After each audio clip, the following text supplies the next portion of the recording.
आदिवासी विकास विभागाकडून चौकीदार या पदाची जाहिरात आली होती मित्रांनो. याचं सुरुवातीला परीक्षा वेळापत्रक पण आलेलं होतं, परंतु एमपीएससीची परीक्षा आणि ही आदिवासी विकास विभागाची परीक्षा थोडी क्लॅश होत होती, म्हणून त्यांनी परीक्षा पुढे ढकलण्याचा निर्णय घेतला होता.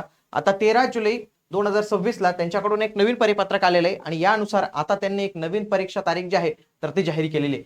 सोबतच याच्यामध्ये एक मोठे बदल झालेले आहेत, कारण की आधी जो गट होता परीक्षा घेण्याचा तो आणि आत्ताचा गट हा पूर्णपणे बदललेला आहे. म्हणून ही माहिती तुम्ही शेवटपर्यंत पूर्ण बघणं ही गरजेची असणार आहे मित्रांनो. बघा, याच्या सोबतच आता ही परीक्षा एक कमी दिवस आहेत. आता तुम्हाला काय करायचं फक्त माहिती आहे का, टेस्ट जास्तीत जास्त सॉल्व्ह करायचे आहेत. सोबत जर तुम्हाला जमत असेल तर पीवायक्यू देखील मागचे 5 वर्षाचे पीवायक्यू मागचे 5 प्रश्नपत्रिका आहेत आपल्याकडे अवेलेबल. त्या सर्व प्रश्नपत्रिका त्यांचे व्हिडिओ डिटेल सोल्युशन एकदा बघून घ्या. त्याच्यातनं बरेच प्रश्न रिपीट होतात. सोबतच या 10 टेस्ट सिरीज आहेत तर त्या पण तुम्ही नक्की सॉल्व्ह केला पाहिजे. लक्षात घ्या, याचा पॅटर्न वेगळा आहे बरं का. टीसीएस आयबीपीएस नाही, ऍपटेक नावाची कंपनी आणि त्याचा पॅटर्न असणार आहे. आणि ऍपटेकचेच 5 प्रश्नपत्रिका आपल्याकडे महाराष्ट्रात एकमेव ही बॅच आहे मित्रांनो की ज्यांच्याकडे 5 ऍपटेकचे प्रश्नपत्रिका आहेत आणि त्या पण तुम्हाला व्यवस्थित पद्धतीने एक्सप्लेन करून दिलेल्या आहेत. आता ही जे 13 जुलैची नोटिफिकेशन आहे याच्यामध्ये त्यांनी काय सांगितलेलं आहे बघा, की आता ही परीक्षा जी आहे तर ती कधीपासून सुरू होणार आहे, 28 जुलै पासून सुरू होणार आहे. बघा 28 जुलै असणार आहे आणि 1 ऑगस्ट बघा 29, 30, 31 आणि 1 ऑगस्ट. तर असे हे जे आहे तर ते दिवस ही परीक्षा जी आहे तर ती चालणार आहे. सगळ्यात आधी पाहूया की 28 ला कोणती परीक्षा आहे. बघा 28 तारखेला कळवण आणि चिमूर हे गटाची परीक्षा. बघा हे गट आहेत ते. आधी आय थिंक 12 गट होते, आता इथं 10 गट दिसत आहेत बघा. चंद्रपूर, वर्धा, नागपूर, भंडारा यांची पण 28 ला आहे. अकोला, घोडेगाव यांची 29 ला आहे. पुसद, राजूर, देवरी, यावल आणि भामरागड यांची 29 जुलैला आहे. तळोदा, जव्हार, शहापूर, सोलापूर, किनवट, कळमनुरी 30 जुलैला आहे. डहाणू संभाजीनगरची 30 जुलैला आहे. धारणी, नंदुरबार, पेन 31 जुलैला आहे. धुळे, गडचिरोली, पांढरकवडा, अहेरी 31 जुलैला आहे. नाशिक शिफ्ट 1 आणि नाशिक शिफ्ट 2, नाशिकचे 2 वेगवेगळ्या परीक्षा होणार आहे. लक्षात घ्या, इथं शिफ्ट पण दिलेले आहेत बघा, इथं एक शिफ्ट आणि ही दुसरी शिफ्ट. तर हे 1 ऑगस्टला ही नाशिकची परीक्षा जी आहे तर ती होणार आहे मित्रांनो. आता इथं लक्षात घेण्यासारखी गोष्ट काय आहे, त्यांनी तर काय सांगितलेलं आहे की परीक्षेचं जे वेळापत्रक आहे ते अशा पद्धतीने असेल की ज्यांची एकाच शिफ्टमध्ये परीक्षा होईल. बघा आता इथं काय सांगण्यात आलेलं आहे, इथं 2 शिफ्ट मध्ये परीक्षा होईल, म्हणजे एका दिवसात 2 शिफ्ट ते जे आहे तर ते होऊ शकतात. इथं बघा, इथं पण सांगण्यात आलेलं आहे चंद्रपूर, वर्धा, नागपूर, भंडाराला 2 शिफ्ट मध्ये होणार आहे. 2 शिफ्ट मध्ये परीक्षा होईल आणि 1 शिफ्ट मध्ये होईल. तर त्यावेळी वेळापत्रक कशा पद्धतीचं असणार आहे लक्षात घ्या. जी काही जनरल शिफ्ट असेल, ज्याला आपण सकाळची शिफ्ट म्हणतो, सकाळी जी पेपर होणार आहे 8 वाजता गेट ओपन होणार आहे. 9:30 पर्यंत तुम्हाला परीक्षा केंद्रामध्ये एंट्री दिली जाणार आहे. त्याच्यानंतर 10 ते 12 तुम्हाला परीक्षा द्यायची, म्हणजे हे 2 तास तुमची परीक्षा असणार आहे, 10 ते 12 आणि 12 नंतर तुम्ही घरी. ज्यांची दुपारच्या शिफ्टला परीक्षा असेल त्यांचं वेळापत्रक कसं असेल मित्रांनो लक्षात घ्या.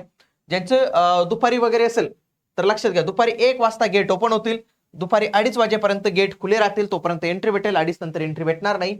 3 ते 5 हा तुमचा परीक्षेचा वेळ असणार आहे. हे 2 तास तुम्हाला मिळतील आणि त्याच्यानंतर तुमची सुट्टी, झालं काम.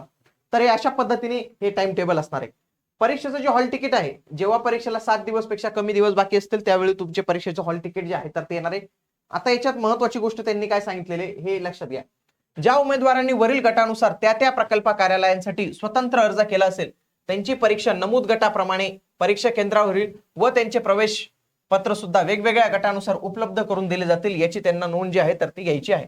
सोबतच बघा, आधीचा जो होता बघा, फॉर एक्झाम्पल आधी वर्धा, चिमूर, भामरागड हा एक गट होता, परंतु नवीन याच्यात वर्धा, चंद्रपूर आणि नागपूर, भंडारा, वर्धा हा चंद्रपूर, नागपूर, भंडारा यांच्या गटात टाकलेला आहे. थोडा हा बदल झालेला बरं का, हा लक्षात घ्या. आधीचा जो गट होता आणि आत्ताचा जो गट आहे त्याच्यामध्ये बदल केलेला आहे. बघा, हा जुना गट होता ज्याच्यामध्ये छत्रपती संभाजीनगर, राजूर आणि पेन हे होतं, पण इथं जर तुम्ही पाहिलं बघा, छत्रपती संभाजीनगर इथं आहे आणि त्याच्यासोबत डहाणू हा गट त्यांनी ऍड केलेला आहे.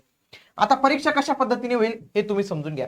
फॉर एक्झाम्पल समजा मी नाशिकसाठी एक फॉर्म भरलेला आहे, कारण की नाशिकसाठी जनरली फॉर्म भरतात. एक फॉर्म नाशिकला भरलेला आहे, एक फॉर्म मी कळवणला भरलेला आहे.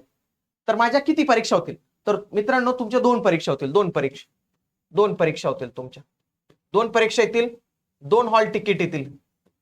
2 हॉल तिकीट येतील, लक्षात घ्या. 2 वेगवेगळ्या दिवशी परीक्षा द्यायला जायचे. फॉर एक्झाम्पल आता मी म्हणतो की सर माझी ना, मी चंद्रपूरचाही फॉर्म भरलाय आणि भंडाराचाही फॉर्म भरलाय, तर माझ्या किती परीक्षा होतील. तुमची एकच परीक्षा होणार, एकच परीक्षा, एक हॉल तिकीट. म्हणजे त्यांचं काय सांगायचं उद्देश मित्रांनो, हा जो गट असेल ना, या गटासाठी जर तुम्ही दोन एकापेक्षा जास्त ऍप्लिकेशन केले असतील त्यांच्यासाठी, ज्यांनी एकच फॉर्म भरलाय त्यांना काही टेन्शन नाही, तुमची एकच परीक्षा आहे. ज्यांनी एकापेक्षा अधिक अर्ज केलेले त्यांचं कसं होणार आहे मित्रांनो, जर त्या गटामध्ये असेल, समजा हा गट आहे मित्रांनो कळवण आणि चिमूरचा, हा एक गट आहे, या गटामध्ये तुमची परीक्षा असेल तर एकच होईल.